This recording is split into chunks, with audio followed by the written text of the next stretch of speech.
Welcome back to the deep dive. Today we're getting into the nitty-gritty of how your body's communication system, we're talking nerves, muscles, how it all actually talks. We are doing a deep dive into electrophysiology. And it's fascinating because, we think about electricity as electrons in a wire. But in the body, when your brain tells your toe to move, it's not using electrons. It's using charged atoms, ions, flowing across this incredibly sophisticated barrier on the cell surface. That's the key distinction, isn't it? We're not dealing with like copper wires. This is all about fluids and selective gates. So our mission today is to really get a solid grip on the fundamentals, that stable electrical state, the resting membrane potential. And then the explosive signal itself, the action potential, we're going right inside the cell. And it's really a story of biological engineering at its finest. Oh, absolutely. The ability to fire these signals, these incredibly fast and precise signals, it all depends on creating and then maintaining this delicate state of imbalance right at the edge of the cell. Okay, so let's start there, at that edge. The first thing we really have to understand is the cell membrane itself. It's not just some flimsy bag. The sources all point to the fluid mosaic model. Right, and that model is so critical because it tells you the membrane is two things at once. It's a barrier, but it's also a dynamic workspace. The core of it, that phospholipid bilayer, that's the barrier part. With the water-loving heads facing out and in and the oily tails tucked inside. Exactly.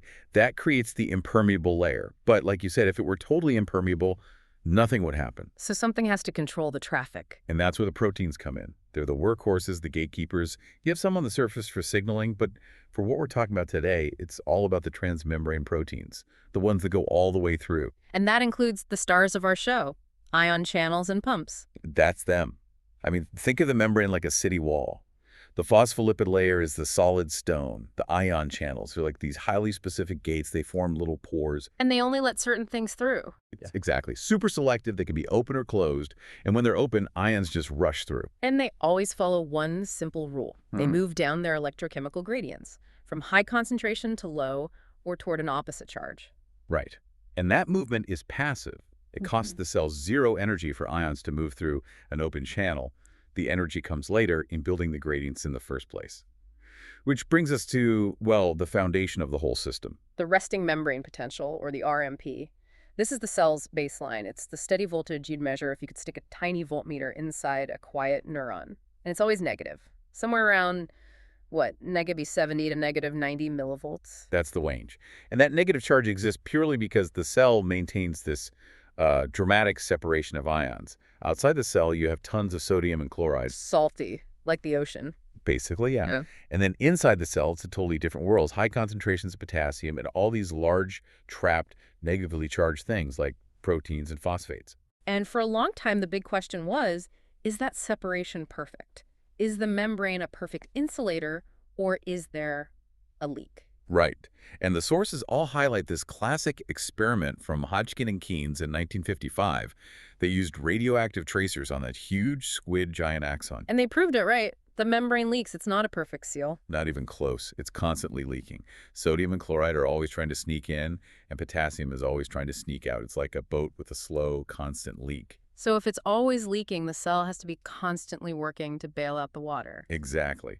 And that work is done by one of the most important machines in all of biology, the sodium-potassium ATPase pump. This thing is a beast. But it costs a ton of energy. It burns ATP to actively fight that leak. And it does it with a very specific ratio. It pumps 3 sodium ions, OUT, for every 2 potassium ions, IN. And the energy cost is just staggering. In your brain, this pump is probably the single biggest energy consumer. It's nonstop work just to maintain that separation. So why go to all that trouble? I know the pump has 2 main jobs. It does. The primary one is just gradient maintenance, fighting that leak, keeping potassium high inside and sodium high outside. That's job number 1. But because it's pumping out 3 positive charges and only bringing in 2, it's a net loss of positive charge. Precisely. So it directly makes the inside of the cell a little bit more negative. That's its electrogenic contribution. It adds about -3 to -10 millivolts all by itself. It's literally helping to charge the battery. Okay, so we've got the pump fighting the leak. Now we need to zoom in on the forces acting on each individual ion, because it's not just one force, right? It's 2 competing forces. That's right. You have the chemical gradient, which is just concentration. Ions want to move from a crowded space to an empty one. simple diffusion. And then you have the electrical gradient, the charge. Positive ions are drawn to the negative inside of the cell and repelled by positive charges. And often, those two forces are pulling in opposite directions. The net force is the sum of the two. Which is why the concept of the equilibrium potential, the EQ-phi, is so important. It's the theoretical voltage where those two forces perfectly cancel each other out for one specific ion. Yes. It's the voltage where that ion is perfectly happy. If the cell was at that exact potential, there would be zero net movement of that ion, even if its channel was wide open. The chemical push would equal the electrical pull. We don't need to get into the Nernst equation, but just knowing the values tells you so much about what each ion wants to do. Absolutely. Think of them as destinations. Potassium, or EK+, dollars, its happy place, is way down at about negative 90 millivolts. And sodium, EA+. The complete opposite. It wants the cell to be strongly positive, up around plus 60 millivolts. Yeah. And chloride is sort of in the middle, around negative 70. So you've got these wildly different goals. How does the cell land at negative 70 at rest? It's a weighted average. The actual resting potential, Vesel hours, gets pulled closest to the equilibrium potential of whichever ion can move across the membrane most easily, whichever one has the highest permeability. And at rest, that's potassium, by a long shot. The membrane has way more open leak channels for potassium. Potassium is the boss of the resting potential. We say its permeability, pK plus nullity, is much, much higher than for sodium or chloride. So the resting potential sits very close to potassium's goal of negative 90.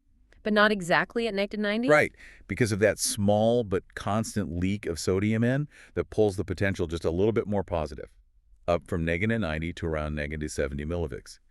And that small difference, that gap, is everything. It's the coiled spring. Ready for the action potential? The AP, this is the signal itself. It's this rapid, all-or-nothing explosion of voltage that travels down the nerve. And it follows very strict rules. First, you have to hit threshold. You have to stimulate the cell enough to push it from negative 70 up to about negative 55 millivolts. That's the trigger. And once you pull that trigger, the all-or-none law takes over. Yes. It doesn't matter if you barely hit the threshold or you blast past it. The action potential that fires will have the exact same size, the same amplitude every single time. A bigger stimulus just means more action potentials, not a bigger one. Which is how the signal stays reliable over long distances. Okay, so let's walk through the actual phases. It's all about voltage-gated channels opening and closing in a precise sequence. It all starts at negative 55 millivolts. That voltage is the key that unlocks the voltage-gated sodium channels. And they open fast, like incredibly fast. And because the cell is negative and sodium's high outside, both the chemical and electrical gradients are screaming for sodium to rush in. That's the depolarization, the upshoot. This massive flood of positive sodium ions drives the membrane potential from negative 55 all the way past zero, peaking around plus 30, trying to get to sodium's happy place of plus 60. But it never gets there. It peaks and immediately starts to fall. That's the repolarization phase. What happens? Two things happen, and timing is critical. First, those sodium channels have a second gate, an inactivation gate, that slams shut almost as soon as they open. It's like a timer. That stops the sodium influx. And at the same time? At almost the same time. But with a crucial delay, the voltage-gated potassium channels finally open. Okay, so now the cell is at plus 30 millivolts. For potassium, whose goal is negative 90, that's a massive push to get out. A huge push.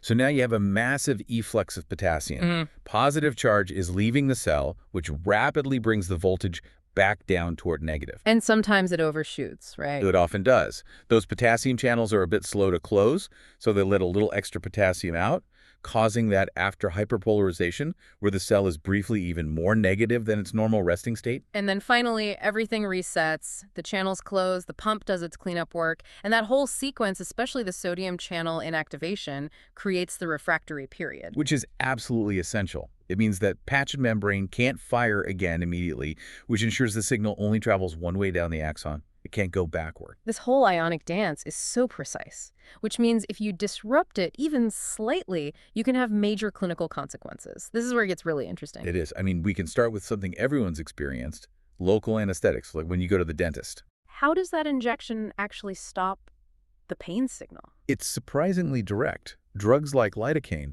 they physically block the voltage-gated sodium channels. So they jam the gate. They jam the gate. If sodium can't rush in, you can't have that big upshoot. You can't reach threshold.